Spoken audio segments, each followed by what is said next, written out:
ഹരി ഓം. ശ്രീമന്നാരായണീയം ശ്ലോകം 7. ഏവം ഭൂതതയാ ഹി ഭക്ത്യഭിഹിതോ യോഗസ്സ യോഗദ്വയാത് കർമ്മജ്ഞാനമയാത് ഭൃശോത്തമതരോ യോഗീശ്വരൈർഗീയതേ.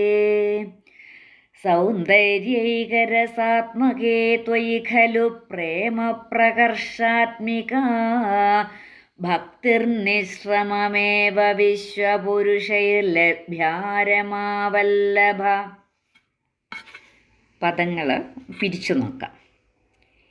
ഏവം ഭൂതതയാ ഹി ഭക്തി അഭിഹിതഃ ഭക്ത്യഭിഹിതോ ഭക്ത്യഭിഹിതോ ഭക്ത്യ എന്ന ആ യായുടെ ചിഹ്നം വന്നപ്പോഴത്തേനും അവിടെ ആ ഭക്തി അഭിഹിതോ അഭിഹിതഃ എന്നായി. ആ യായുടെ ചിഹ്നം അഭിഹിതായുടെ ആ മാറിയിട്ട് ഒരുമിച്ച് വരുമ്പോഴത്തേനും ഭക്ത്യഭിഹിതോ ഹിതഃ എന്നാണ് ആ വാക്ക്. അപ്പോൾ നമ്മൾ ചൊല്ലുമ്പോൾ ആ ഒരു ഇതിന് വേണ്ടിയിട്ട് ഭക്ത്യഭിഹിതോ യോഗഃ സഹ യോഗസ്സ യോഗഃ സഹ യോഗദ്വയാത്. അപ്പം യോഗസ എന്ന് പറയുമ്പോഴത്തേനും യോഗഃ സഹ. അപ്പോൾ അവിടെ യോഗയുടെ അവിടെ വിസർഗമുണ്ട്, സായുടെ അവിടെയും വിസർഗമുണ്ട്. പക്ഷേ നമ്മൾ ഒരുമിച്ചെടുക്കുമ്പോഴത്തേനും അത് യോഗസ എന്നായി. കർമ്മജ്ഞാനമയാത് കർമ്മജ്ഞാനമയാത് ഭൃശോത്തമതരോ ഭൃശ ഉത്തമതരഃ ഭൃശ ഉത്തമതരഃ. അവിടെ ഭൃശോന്നായി. ഭൃശ ഓ എന്നുള്ളത് ഒരുമിച്ച് വന്നപ്പോഴത്തേനും ഭൃശോത്തമതരോ ഉത്തമതരയുടെ ഊ ലോപിച്ചിട്ട് ഭൃശോത്തമതരോ യോഗീശ്വരൈർഗീയതേ യോഗീശ്വരൈഃ ഗീയതേ യോഗീശ്വരൈർഗീയതേ. അപ്പം യോഗീശ്വരൈഃ എന്നുള്ള അവിടുത്തെ വിസർഗം മാറിയിട്ട് ഇർ കൊണ്ട് അവിടെ ചേർത്തിരിക്കുകയാണ്. യോഗീശ്വരൈർഗീയതേ. സൗന്ദര്യ ഏക രസാത്മകേ സൗന്ദര്യൈകരസാത്മകേ സൗന്ദര്യ ഏക അതാണ് സൗന്ദര്യൈക രസാത്മകേ ത്വയി ഖലു പ്രേമ പ്രകർഷാത്മിക ഭക്തിർനിശ്രമമേവ ഭക്തിർ ആ ഇർ മാറിയിട്ട് പിരിക്കുമ്പോൾ ഭക്തിഹി നിശ്രമമേവ നിശ്രമം ഏവ ഭക്തിഹി നിശ്രമം ഏവ. അത് ഒറ്റ പദമാവുമ്പോഴത്തേനും ഭക്തിർനിശ്രമമേവ വിശ്വപുരുഷൈർലഭ്യ വിശ്വപുരുഷൈഃ ലഭ്യ രമാവല്ലഭ. ഏവം ഭൂതതയാ ഹി ഭക്ത്യഭിഹിതോ യോഗസ്സ യോഗദ്വയാത് കർമ്മജ്ഞാനമയാത് ഭൃശോത്തമതരോ യോഗീശ്വരൈർഗീയതേ. സൗന്ദര്യൈകരസാത്മകേ ത്വയി ഖലു പ്രേമപ്രകർഷാത്മികാ ഭക്തിർനിശ്രമമേവ വിശ്വപുരുഷൈർലഭ്യാരമാവല്ലഭ. ഇനി നമുക്ക് ശ്ലോകം 7 പിരിച്ചല അന്വയവും അർത്ഥവും നോക്കാം.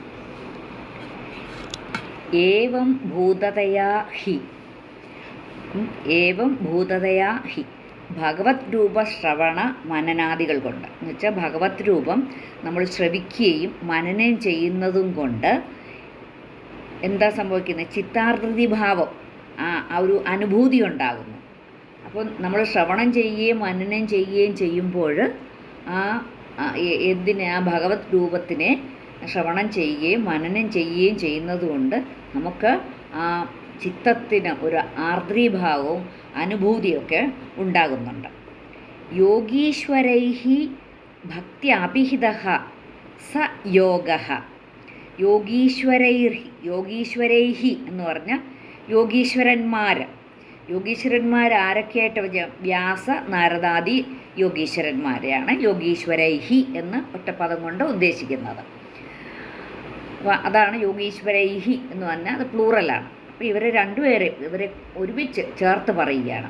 വ്യാസ നാരദാദി യോഗീശ്വരന്മാർ എന്താ? ഭക്തി അഭിഹിതഃ സ യോഗഃ. ഭക്തി എന്ന് പറയപ്പെടുന്ന ആ യോഗം കർമ്മജ്ഞാനമയാത് യോഗദ്വയാത്. കർമ്മജ്ഞാനമയാത് എന്ന് വെച്ചാൽ കർമ്മയോഗവും ജ്ഞാനയോഗവും എന്നറിയപ്പെടുന്ന ദ്വയാത്. ദ്വയം എന്ന് പറഞ്ഞാൽ രണ്ട്. ആ മറ്റ് രണ്ട് തരം ഭഗവത് പ്രാപ്തി മാർഗങ്ങളെക്കാളും. അപ്പോൾ കർമ്മയോഗവും ജ്ഞാനയോഗവും ഭക്തിമാർഗം തന്നെ, ഭഗവത് ഭക്തിമാർഗം തന്നെയാണ്, ഭഗവത് പ്രാപ്തിക്ക് വേണ്ടിയിട്ടുള്ള മാർഗം തന്നെയാണ്. അപ്പോൾ ആ രണ്ട് ഭഗവത് പ്രാപ്തിക്കുള്ള മാർഗങ്ങളെക്കാളും, അതാണ് കർമ്മജ്ഞാനമയാത് യോഗദ്വയാത്. കർമ്മയോഗവും ജ്ഞാനയോഗവും എന്നറിയപ്പെടുന്ന ആ രണ്ട് തരം ഭഗവത് പ്രാപ്തിക്കുള്ള മാർഗങ്ങളെക്കാളും ഭൃശോത്തമതരഹ ഇതി ഗീയതേ ഹേ രമാവല്ലഭ. ഹേ രമാവല്ലഭ, ഹേ അല്ലയോ രമാവല്ലഭ, ശ്രീദേവിക്ക് പ്രിയതമനായിട്ടുള്ള ഭഗവാനേ. ഭൃശോത്തമതരഹ ഗീയതേ. ഭൃശോത്തമതരഹ എന്ന് പറഞ്ഞാൽ അത്യുത്തമമാണെന്ന് എന്ത് ചെയ്യുന്നു? പാടിപ്പുകഴ്ത്തി പോരുന്നത്. ഗീയതേ ഇതി എന്ന് വെച്ചാൽ പാടിപ്പുകഴ്ത്തി പോരുന്നത്. സൗന്ദര്യൈക രസാത്മകേ ത്വയി.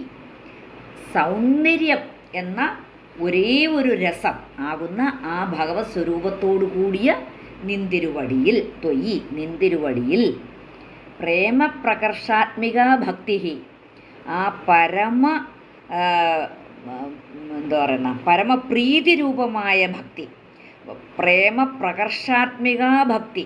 ആ ഭക്തിയാണ് ഏറ്റവും പ്രീതി ഉളവാക്കുന്നതായിട്ടുള്ള ഒരു കാര്യം. ആ പരമപ്രേമമാകുന്ന ഭക്തി വിശ്വപുരുഷൈഹി നിശ്രമം ഏവ ലഭ്യ. വിശ്വപുരുഷൈഹി വെച്ചാൽ സാധാരണക്കാർക്കെല്ലാം തന്നെ നിശ്രമം എന്ന് വെച്ചാൽ വലിയ ശ്രമമൊന്നും കൂടാതെ തന്നെ ഏവം ലഭ്യ സ്വാഭാവികമായിട്ട് തന്നെ കൈവരുന്നതാകുന്നു. അപ്പം സാധാരണക്കാർക്കെല്ലാം ശ്രമം കൂടാതെ തന്നെ കൈവരുന്ന ഒന്നാകുന്നു. നമ്മൾ ഭഗവാനെ ഒന്ന് മനസ്സിൽ ചിന്തിച്ചാൽ കൂടെ നമുക്ക് വളരെ ആശ്വാസമാണ് കിട്ടുന്നത്. അപ്പോൾ ആ ഗുരുവായൂരപ്പനെ ഒന്ന് തൊഴുതേച്ച് പോവാനിട വന്നു കഴിഞ്ഞാൽ നമുക്ക് ആ ഭഗവത് വിഗ്രഹം അങ്ങ് മനസ്സിൽ പതിയുകയും വളരെ ഒരു സംതൃപ്തി ഉണ്ടാകുകയും ചെയ്യും. ആ ഭക്തി കൊണ്ട് കാണുമ്പോഴത്തേനും എത്ര ഭക്തിയില്ലാത്തവരും അറിയാതെ കൈതൊഴുത് ഭക്തി വന്നു പോകും. നമുക്ക് ആ ഭഗവത് രൂപം ഒന്ന് കാണുമ്പോൾ തന്നെ അങ്ങനെ നമുക്കൊരു അനുഭൂതി ഉണ്ടാകുന്നു. അപ്പം ചുരുക്കത്തിൽ പറഞ്ഞു വരുന്നത്, കർമ്മയോഗത്തിനേക്കാളും ജ്ഞാനയോഗത്തിൽ നിന്നും ഏറ്റവും ഉത്കൃഷ്ടമായത് ഭക്തിയോഗം തന്നെയാണ്. അത് ഭഗവത്ഗീതയിലും പറയുന്നുണ്ട്. അപ്പോൾ ആ യാതൊരു ഭക്തിയോഗത്തെയാണോ നമ്മളിവിടെ പ്രസ്താവിച്ചത്, അത് കർമ്മയോഗത്തിലും ജ്ഞാനയോഗത്തിലും നിന്ന് ഏറ്റവും ഉത്കൃഷ്ടം തന്നെയാണ്. അപ്പോൾ ഭക്തിക്ക് തന്നെയാണ് സ്ഥാനം കൂടുതൽ എന്ന് ആരാ പറഞ്ഞിരിക്കുന്നത്? വ്യാസനും നാരദാദികളും ഒക്കെ പുരാണങ്ങളിൽ വാഴ്ത്തപ്പെട്ടിട്ടുണ്ട്.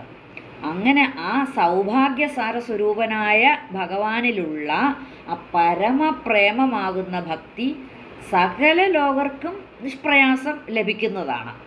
അതുകൊണ്ട് ഭക്തി ഉണ്ടാവണം എന്നുണ്ടെങ്കിൽ നമ്മൾ ആ ഭഗവാനെ ഒരു മാത്രം ദർശിച്ചാൽ മതി. നമുക്കറിയാതെ കൈ തൊഴുതു പോവും. നമുക്ക് ഭക്തി ഇല്ലാത്തവർക്ക് പോലും ഭക്തി ഉണ്ടാകും എന്നാണ് ഭട്ടതിരിപ്പാട് ഇവിടെ പറഞ്ഞു വച്ചിരിക്കുന്നത്.